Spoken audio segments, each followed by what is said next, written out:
Eto na, eto na. Eto na talaga ang kabuga na talaga Ewan ko kung bakit hindi pa talaga tigilan tong kabugan na ito. This is Alwin Ignacio, the diva that you love. Together with me is my kamaring Ultra Maldita. Hi, this is Alex Brosas. And you are watching the Sunday episode of the TT Show. Ang taray na talaking showbiz edition, Mare. Balita ko kasi naibulong ang pangyayaring ito. Totoo nga ba na may bagong show na itatapat na naman Yeah. sa It's Showtime? At ito ay ang pagbabalik ni Willie Revilla, man.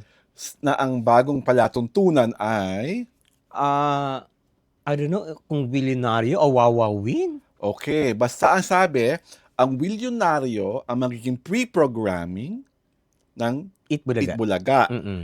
Pero ang time slot nito, ang katapat na katapat talaga, ang buong time slot ng It's Showtime. Am I correct? Hindi. O, paano?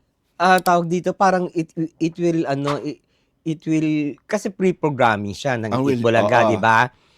Tawag dito, ibig sabihin, papasok pa lang Showtime, parang inaano na inahatak na ng audience ni Willie yung yung mga manonood, di ba? Anong oras pa pinapalabas ng Showtime? 12. 12. 12 kung noon. pre-programming siya ng Mga Itbulaga, 11 siya. 11:30. Mga 11 Or siya. 11. Oo. So, ibig Ah. sabihin, tawag dito, kung totoo yung chika, ha? Ibig sabihin, nag-back-to-back ang Itbulaga at saka yung show ni Willie para matapatan ng It's Showtime. Di ba? Okay. Pero ang parang katapat talaga ni Willie, kung 11 a.m. siya, ay yung TikTok clock. TikTok clock oo. sa Channel 7. Pero kasi, dalawa daw ang show ni Willie. Oh. So, isang show na Na 11. pre-programming, 12 noon yung Itbulaga, tapos another show. After Itbulaga? After Itbulaga. Naka-sandwich. Yun ang sabi, oo. Ayun ang chika. Oo, yun ang chika. Ah. Sa social media. So talagang, kung totoo, there is a reason for di ba? A reason for ba ito? Reason to keep on their toes etong It's Showtime. Well, ako, ang tingin ko sa akin, no offense meant to the new show of Willie, ever since he left GMA and decided to transfer to All TV, nakita naman natin. And TV5. Ha? Nag-TV5 muna siya, tapos nag-All TV. Oo. Nakita naman natin na talagang the show may be popular sa live audiences, especially sa mga people who goes to the studio, but ratings-wise, hindi na siya nakakaalagwa. Ang katapat ng show niya dati sa TV5 ay ang Family Feud. Oo, ni Ding Dong Dantes. Yeah, na oo. nung unang-unang episode niya nga, nainis siya over the fact na si Meryl Soriano, si Maricel Soriano, at si Mel Soriano, ang unang sinala nung una siyang inilabas. So, if this is a business decision, I really hope the people from TV5 have studied it meticulously and thoroughly, because Willie is not bringing in the digits anymore. Number 2, Itbulaga is comfortable wherever he is. Wala nang pakialam yung makatandang host sa rating. Ang importante sa kanila, kumikita sila, may advertising low sila na pagkarami-rami. So, ang mas may dapat patunayan dito, si Willie. Kung makakapaghila pa siya ng mga tao. Ang nakakaloka dyan, paano kung matalo siya sa time slot ng TikTok lock? Well, sa lead him to. Kasi ang Showtime, hindi mo na magigiba. Tanggap na ng tao, at kahit ang Itbulaga, tanggap na nila na panahon na to ng It's Showtime. Kaya dito sila nakikipag-compete, diba? Kaya kahit si Joey, na number 1 critic dati ng It's Showtime, ba't dito sila lahat? Si Willie ang much may mawawala. Saka naman nakakita na nag-show kayo ng pre-programming, may post-programming ka pa. Kung totoo yan, it's really something that Willie and his business partners must think, because you do not have any, kung sa Senate nga na, olats ka, you do not have the numbers. Hindi kumagat yung wala kang plataforma. Hindi kumagat yung nandun ka para sa mga tanda. Hindi kumagat yung nandun ka para ibaba ang mga ganyan at ganyan-ganyan. So, what are they talking about? Parang mangdagdangal na naman kayo ng pera para ang mga tao. Sa simula lang yan. Alam mo yan, Mare, di ba? Sa simula. But that formula of Willie, pasay na. Saka hindi tawag dito. Hindi na, kumbaga, kung ang Eat Bulaga nga at ang It's Showtime, symbiotic na yung relationship Maayos na.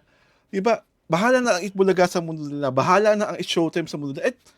People, ang viewers ang happy. Happy ang local, ang It's Showtime audiences. Happy ang loyalista ng Eat Bulaga. May loyalista bang si Willie? Meron. Saan? Yung mga matatandang Naku. nagawa sa kanya Diyos at ko. nagpupunta sa studio. Ano ka Diyos ba? Ano ka ba? Muntoon sila ng TV para magka-DJ sila nasa studio sila. Kaya naman sila nasa... Hindi, pagka nasa studio sila, meron yung mga kamag-anak din na nanonood ng Kasi TV. kaya nasa studio sila, umaas sila ng ayuda, no? Alam mo, ayuda na kay Willie, kaliwaan. Oo, Assured diba? kayong lahat. Oo. Hindi kayong uwing luhaan. Ganun talaga He really has to think what kind of game show he must bring in. Malay mo yung pangalawang show na iba talaga. 'Di ba? We don't know. 'Di ba? Tsaka ito kasi, it only proves na Showtime is the show to beat. Hindi, kaya nga, di ba, as told you earlier, talagang siya na ang number one show ngayon. Oo, noontime show. Kahit ang Eat Bulaga nga, bawde. Tanggap na. So kung ako kay Willie, pre-programming na lang. Manahimik ka na dyan. You must take into consideration Eh, that pero- everything is not final yet. Yun Di ba? nga. Pero if it's really thinking, at talaga yung mga, at isa pa, alam niyo rin po naman talaga na meron pa rin talagang connectivity problems ang TV5.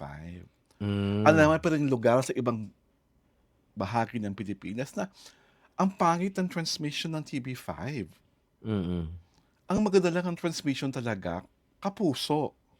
Kasi silang dalaw na lang ang nag-aano Diba? ngayon, di ba? So sa akin, ginoong MVP, ayusin muna ang transmission.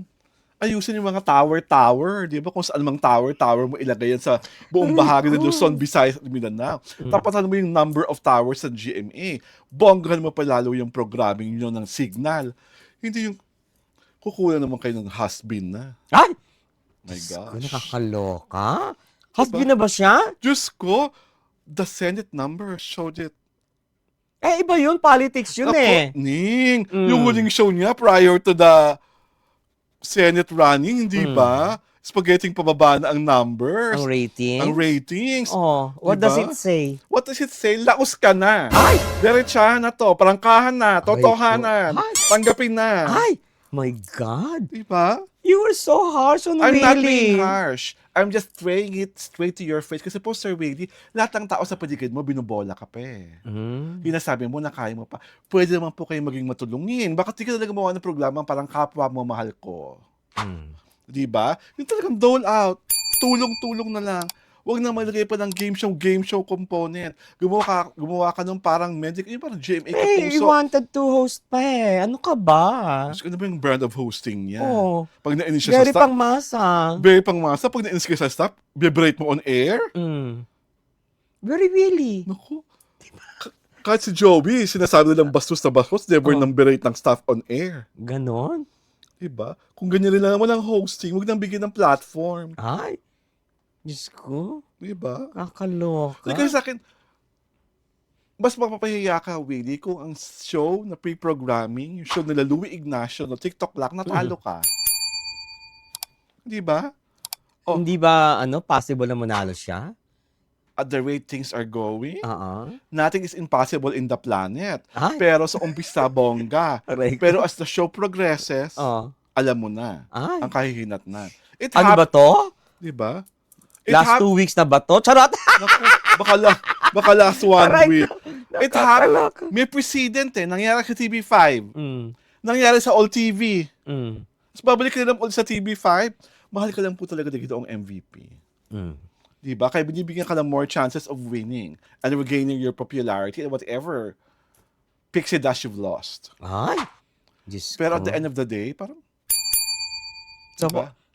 you were telling him na medyo magpahinga na siya sa Magpahinga na lang muna and hosting? do good deeds. Mm. Diba? Linisin niyo po ang Manila Bay. Tanggalin niyo yung Dolomite Beach. Ay, Diyos ko. Diba? Linisin niyo po ang Pasig River. Tanggalin niyo yung mga kalat Ano doon. makinalaman niya doon? Diba? Mas malaking tulong yon Mm. sa lahat ng tao para wala nang baha. Ay, Kaya ka naman yung mga drama-drama. gawain ng ano yun Oh, 'di ba? At least, 'di ba? May gagawin siya talagang diretso ang tulong sa mas nakararami kasi sa iilan-ilang tao lang nakakaloob ng kanyang maliit na studio. Uy, malaki na daw studio, Oo, kasi sa Meralco na ata siya ilalagay, 'di ba? Mm. Well, opinion lang po namin 'to, Kuya Will, ha? Aray ko. Sa akin, kung gusto mo mainis, o di ba inis ka? At Spell least, cambio. Charot! diba? I'm not even spelling cameo. I'm just trying to tell it to you that you should really reconsider this move. Mm. Because the Nakakasanay. kahit pa nakakasala, pero nothing is really permanent in show business hanggang hindi na isasalang ang first episode. Oo nga, pero the studio was built. Oh, that was built before the elections pa. Oo nga. Di tapos na. Saka pa ba atras, built na nga yung studio. O, di ba pinag niya ibang show doon? Multi-million ang ano doon. Sa yaman naman ng MVP. Di ba lang ibang show? Bigyan ng show si ano? Si Aray ko! My God! Bakit di mo pangalanan? Ayoko! Ayoko na to! Ayaw ni Nako. Enrique Hill! Ay! Ayaw ni Nueyon, yung isa pa! Ewan ko sa iyo! My God! Kami po ay naanayahan kayong manood at mag-subscribe sa aming YouTube channel sa Yario Tirada. At syempre pa, panoorin kami sa aming Facebook pahina. Ang The Titi Show po ay pinapalabas tuwing Sabado at Linggo, alas 4 ng hapon. Syempre pa, ito po si Alawin Ignacio, the diva that you love. Kasama ko ang kumaring Ultra Maldita. Hi, this is Alex Brosas. Maraming salamat po sa pagsama niyo sa amin ngayong linggo. Ito po ang The Kitty Show, ang tayo na talakayan showbiz edition.